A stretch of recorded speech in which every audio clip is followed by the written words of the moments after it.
Very hard to know. So let's just stay with Shabbos and Kashrus, right? If you're keeping Shabbos and you're keeping what's the other one?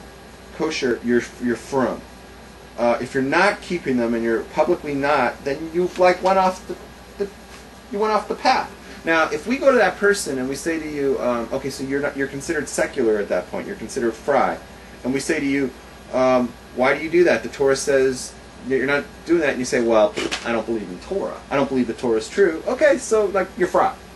Okay, that's fine. I can deal with that person. I can deal with that person because his action, like he admits, like he doesn't believe the Torah is the truth. That's a totally different thing than what I want to explain right now. That's just called like a sinner, right? He's sinning. He's not keeping the Torah. Chances are the reason why he's doing that is he doesn't even understand that the Torah is true, right? So he's ignorant that the Torah is true. We have it's called a tinach shenishba b'goyim. It's a, can you translate that? The ways of the goyim? It's a baby that was kidnapped by the non-Jews and brought up by non-Jews. So we say that he's a captive child. He was stolen from he doesn't know what Judaism is. So therefore we don't hold it against him. We don't treat him like a Russia. A Russia is an evil person. We don't. We treat him like somebody just is ignorant, doesn't know anything. They're like a baby. They just don't know any better, right? So we say the person's secular. They're doing sins, but they don't know any better, so we don't hold it against them. It's not so bad. What is bad is the following.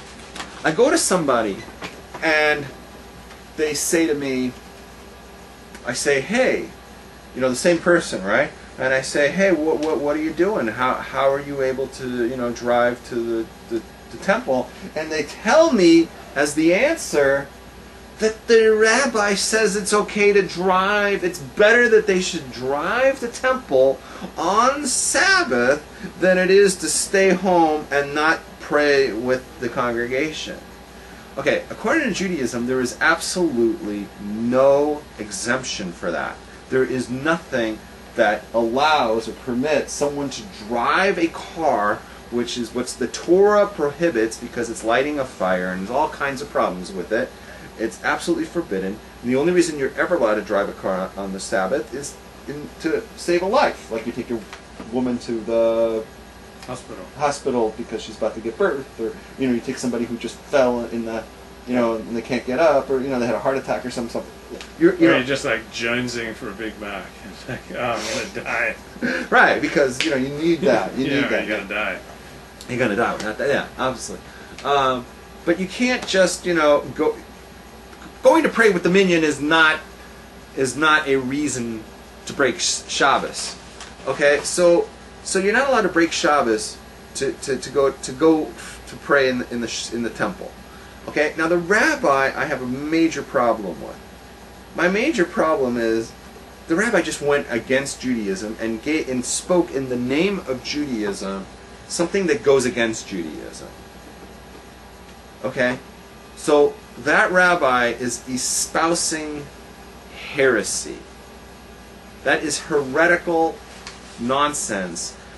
And the reason why it's heretical is because they changed the Torah. They went against the tradition, the Masorah, the Torah tradition, and they gave something that was opposite to it. What is a heretic? We talked about this a little bit last week, did we not? And we said that generally speaking, you take the 13 principles of faith from the Rambam, and if anybody goes against one of those, speaks against one of those 13, then that's heretical talk. Okay? Mm-hmm. One of the 13, I believe it's number 8, but don't quote me, is the Torah that God gave to Moses is the Torah that we have today. Yeah. Right? You don't change the Torah. The Torah tells us, and has always told us, that breaking Sabbath can't be done unless it's to save a life. You can't just break Sabbath to go to the temple. So somebody's espousing that in the name of Torah. They're espousing heresy because they're going against one of the principles of faith. It's an ikr. It's a foundation of Judaism. It's like last week when I mentioned that the foundations of Judaism includes that there's only one God and He's the God of everything, right? So the belief that, oh, we should, pray to some dead rabbi, that would be heretical.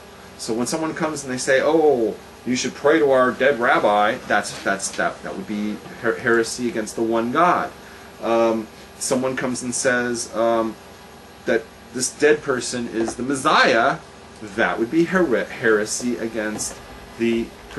You're going to be blocking the way. Don't worry. Against the principle of faith that says that that the Messiah must come from the living. So one of the principles of faith is we must believe in the Messiah, and then we know from Judaism Torah says it must be from the living. So to say, oh, this dead person could be the Messiah would be heretical because you're going against a major principle, a foundation of Judaism says no. These are the kind of things, or someone says, oh, evolution, like we talked about last week.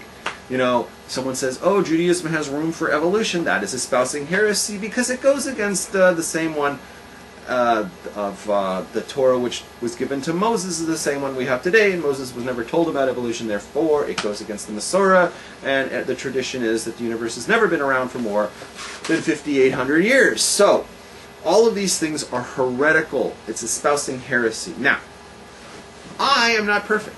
I am a sinner. No, I'm going to declare right now. I'm shocked. I know.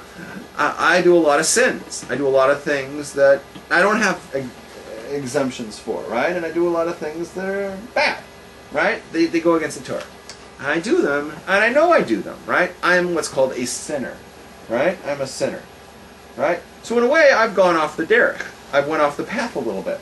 Okay, I'm not off the path so much that I've driven the car on Shabbos or that I've eaten at McDonald's, right? I haven't taken it to that step, right? So I'm still considered from, but I'm not. I've veered off the path. I'm not one to judge people who have veered off the path. There's a huge difference. There's a monumental difference. There's a world of difference between somebody who's gone off the path, no matter how far they've gone off. And there's some people who went way out there, Levi, all the way out to the AVN Awards, a lot of Jews out there in porn land, and they went off the path. I don't have a problem with them, okay?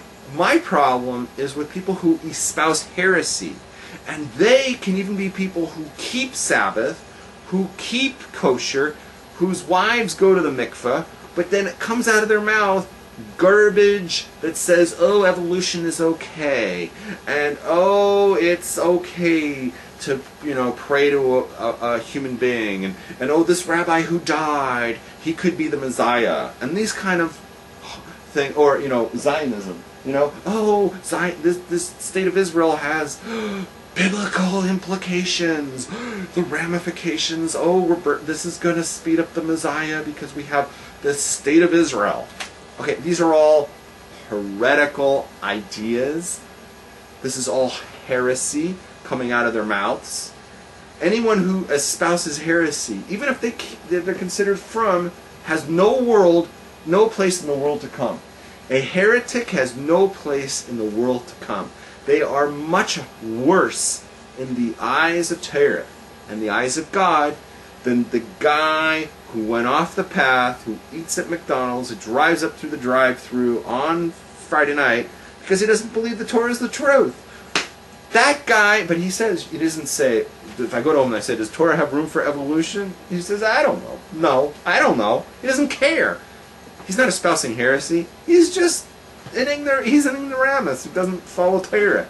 Him we can love and we can try to bring back. We can try to do outreach with him, is that the word? But the heretic, he's the one you have to hate. You have to hate the heretic. He's got no place in the world to come. Don't mourn for him when he dies, because he causes Jews to separate from their Father in the heavens. He comes to the from Jew and says, oh, I'm not asking you to eat at McDonald's. I'm asking you just to believe that the state of Israel has biblical implications. Okay? That's the guy you have to be careful of. Alright, so that's my vote. I just wanted to put that out there. Clarify between a heretic and somebody who's fry, somebody who's secular. Right? Somebody who's fry, secular, say you're a guy and you're shacked up with a shiksa, you're not a heretic, okay? You're fry. Long dog. You're just, having a good time, right? You're not a heretic.